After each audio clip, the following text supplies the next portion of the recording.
Hey friends, welcome back for another chapter of Charlie and the Chocolate Factory. Today we will be reading chapter 16 and we're going to learn all about the Oompa-Loompas. Now if you remember in chapter 15, as all the guests entered the great chocolate room, they saw the chocolate river and the chocolate waterfall, and everything in the room was edible. That means they could eat it. The grass, the trees, even the flowers. But at the end of the chapter, Veruca Salt looked across the river and she saw these little men standing there.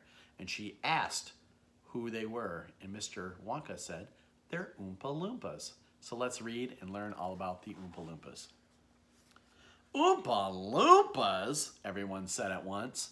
Oompa-Loompas? Imported direct from Loompaland, said Mr. Wonka proudly. There is no such place, said Mrs. Salt. Excuse me, my dear lady, but Mr. Wonka, cried Mrs. Salt, I am a teacher of geography.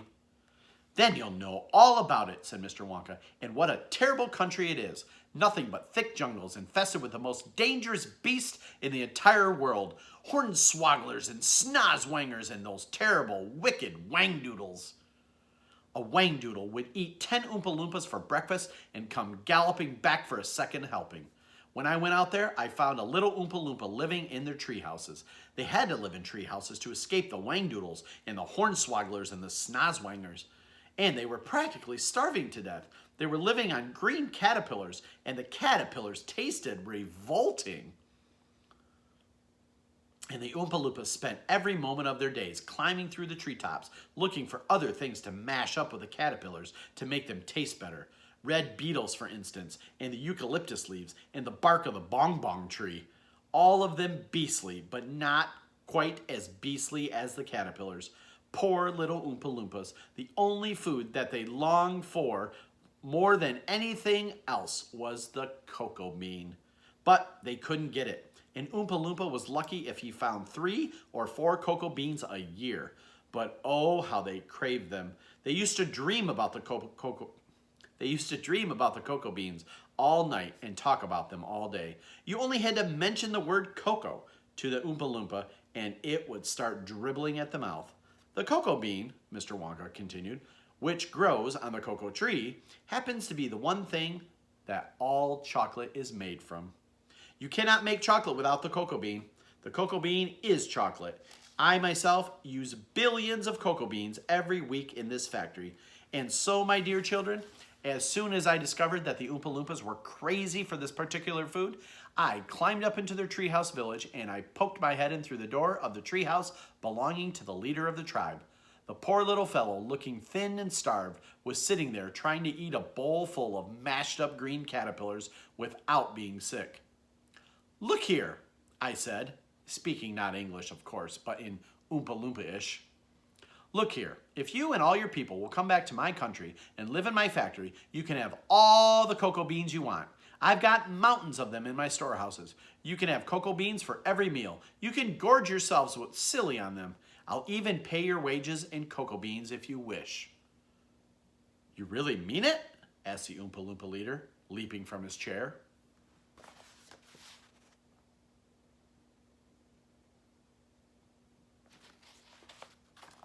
Of course I mean it, I said. And you can have chocolate as well. Chocolate tastes even better than cocoa beans because it's made with milk and sugar added. The little man gave a great whoop of joy and threw his bowl of mashed caterpillars right out the treehouse window. It's a deal, he cried. Come on, let's go. So I shipped them all over here, every man, woman, and child in the Oompa-Loompa tribe.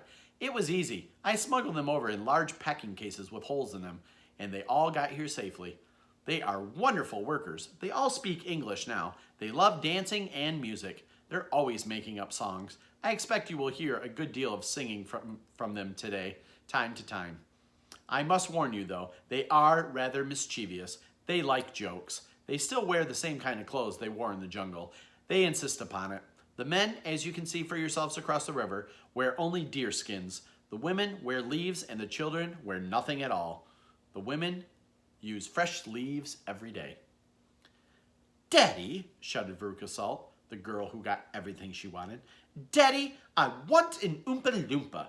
I want you to get me an Oompa-Loompa. I want an Oompa-Loompa right away. I want to take him home with me. Go on, Daddy, get me an Oompa-Loompa.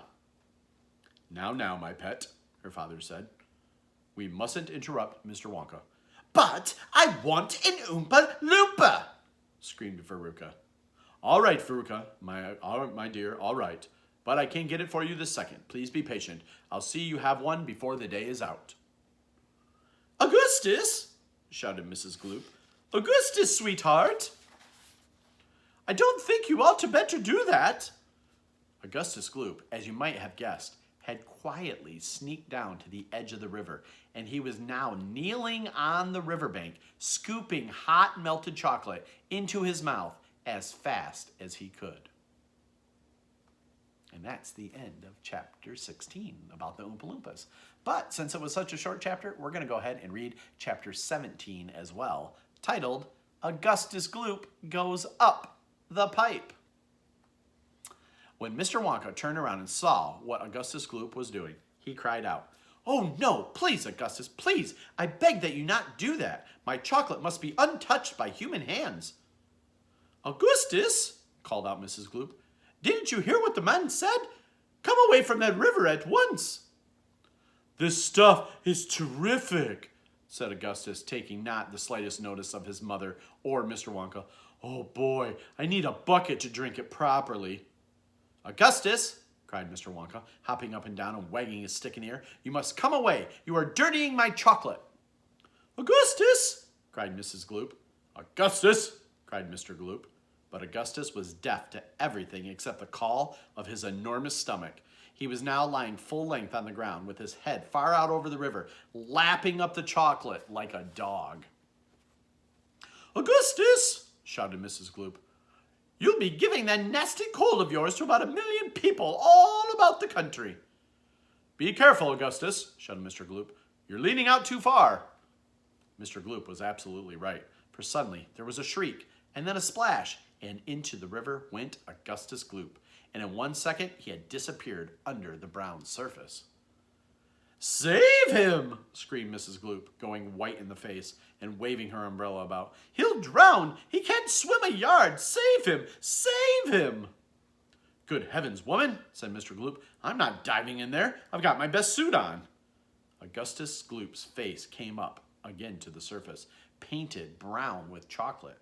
"Help! Help! Help!" he yelled. "Fish me out!" "Don't just stand there," Mrs. Gloop screamed at Mr. Gloop. "Do something!" "I am doing something," said Mr. Gloop, who was now taking off his jacket and getting ready to dive into the chocolate. But while he was doing this, the wretched boy was being sucked closer and closer toward the mouth of one of the great pipes that was dangling down into the river.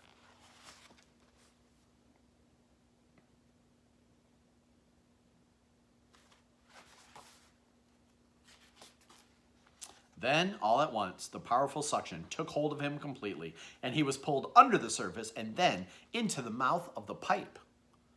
The crowd on the riverbank waited breathlessly to see where he would come out. "There he goes!" someone shouted, pointing upwards. And sure enough, because the pipe was made of glass, Augustus Gloop could be clearly seen shooting up inside it, headfirst like a torpedo. "Help! Murder! Police!" screamed Mrs. Gloop. "Augustus, come back at once! Where are you going?" "It's a wonder to me," said Mr. Gloop, "how that pipe is big enough for him to go through it." "It isn't big enough," cried Charlie Bucket. "Oh dear, look! He's slowing down." "So he is," said Grandpa Joe. "He's going to stick," said Charlie. "I think he is," said Grandpa Joe. "By golly, he has stuck," said Charlie. "It's his stomach that's done it," said Mr. Gloop. "He's blocked up the whole pipe," said Grandpa Joe. "Smash the pipe!" yelled Mrs. Gloop, still waving her umbrella. "Augustus, come out of there at once!" The watchers below could see the chocolate swishing around the boy in the pipe, and they could see it building up inside behind him in a solid mass, pushing against the blockage. The pressure was terrific. Something had to give. Something did give, and that something was Augustus. Woof! Up he shot again like a bullet out of the barrel of a gun. "He's disappeared," yelled Mrs. Gloop. "Where does that pipe go? Quick, call the fire brigade." "Keep calm," said Mr. Wonka. "Keep calm, my dear lady. Keep calm. There is no danger whatsoever. Augustus has gone on a little journey, that's all. A most interesting little journey. But he'll come out just fine. Just you wait and see." "How can he possibly come out just fine?" snapped Mrs. Gloop. "He'll be made into marshmallows in 5 seconds." "Impossible," cried Mr. Wonka. "Unthinkable, inconceivable, absurd. He'll never be made into marshmallows." "And why not, may I ask?" shouted Mrs. Gloop. "Because that pipe doesn't go to the marshmallow room," Mr. Wonka answered.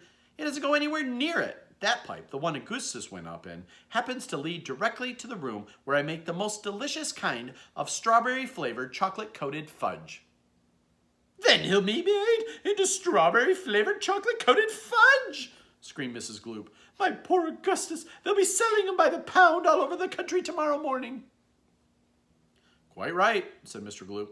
"I know I'm right," said Mrs. Gloop. "It's beyond a joke," said Mr. Gloop. "Mr. Wonka doesn't seem to think so," cried Mrs. Gloop. "Just look at him. He's laughing his head off. How dare you laugh when my boy's just gone up your pipe, you monster!" she shrieked, pointing her umbrella at Mr. Wonka as though she was going to run him through. "You think this is a joke, do you? You think that sucking up my boy in your fudge room is just some great colossal joke? He'll be perfectly safe," said Mr. Wonka, giggling slightly. "He'll be chocolate fudge," said Mrs. Gloop. "Never," cried Mr. Wonka. "Of course he will," shrieked Mrs. Gloop. "I wouldn't allow it," said Mr. Wonka. "And why not?" shrieked Mrs. Gloop. "Because it would taste terrible," said Mr. Wonka. "Just imagine it. Augustus-flavored chocolate-coated gloop. No one would buy it." "They most certainly would," cried Mrs. Gloop indignantly. "I don't want to think about it," shrieked Mrs. Gloop.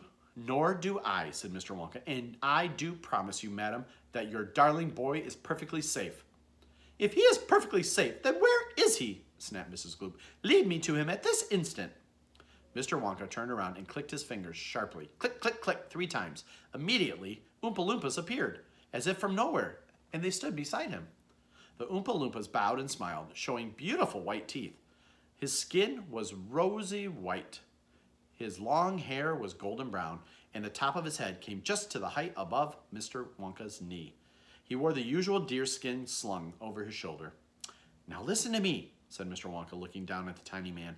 "I want you to take Mr. and Mrs. Gloop up to the fudge room and help them find their son, Augustus. He's gone up the pipe." Oh, the Oompa-Loompas took one look at Mrs. Gloop and exploded with peals of laughter. "Oh, do be quiet," said Mr. Wonka. "Control yourself. Pull yourself together. Mrs. Gloop doesn't think this is at all funny." "You can say that again," said Mrs. Gloop.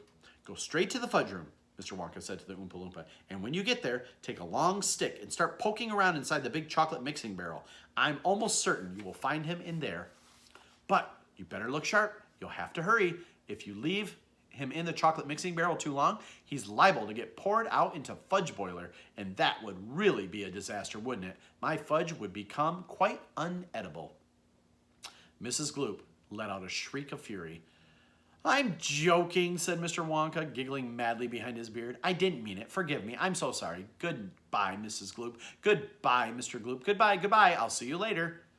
And as Mr. and Mrs. Gloop and their tiny escort hurried away, the 5 Oompa-Loompas on the far side of the river suddenly began hopping and dancing about and beating wildly upon a number of very small drums.